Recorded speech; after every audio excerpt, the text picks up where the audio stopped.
Hey, I'm so excited today to tell you about EPIC, a new initiative of Embracing Purpose Ministry.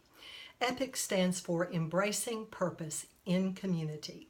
It came about because a lot of women like you, ask a very good question.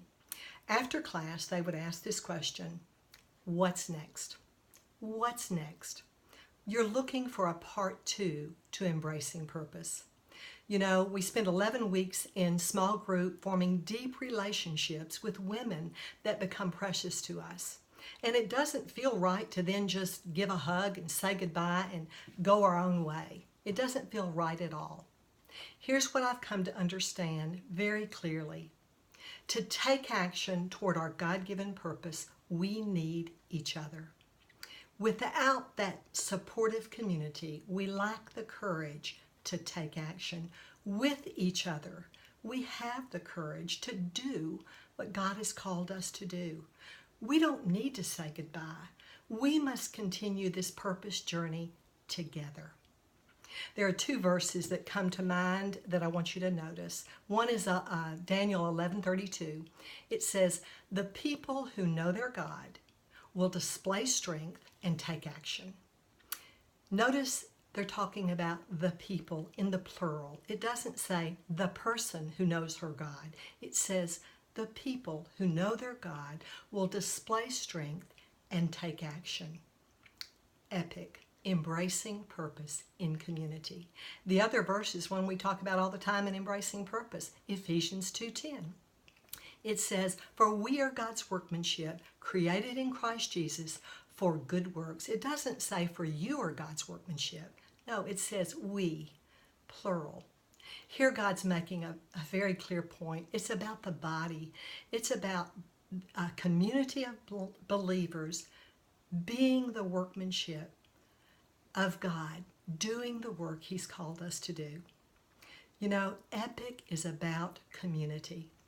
It's about going together as a community into the community to be difference makers for the kingdom.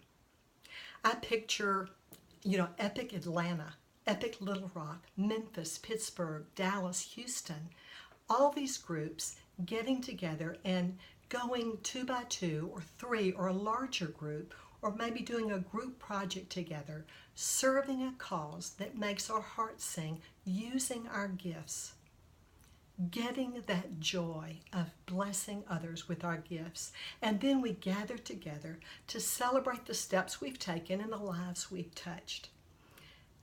Celebrating together in community. Can you picture that? That's the vision for EPIC, and it excites me and inspires me more than words could express. In Matthew 5, Jesus, talking to his disciples, this is the beginning of the Sermon on the Mount, he calls his disciples salt of the earth and light of the world.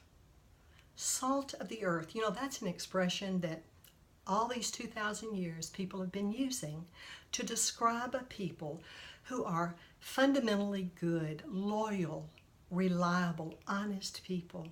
Jesus says we, his disciples, are the salt of the earth. And then that other expression, light of the world, that phrase is so transcendent, we don't use it to describe anyone except Jesus, and yet Jesus uses it to describe us. Think about that. Just let that sink in for a minute. You are the light of the world. Light dispels darkness. Salt creates thirst. It preserves, it cleanses. Jesus says, you are the light of the world, the salt of the earth. Ladies, we need to be salt and light. We need to take action toward our God-given purpose.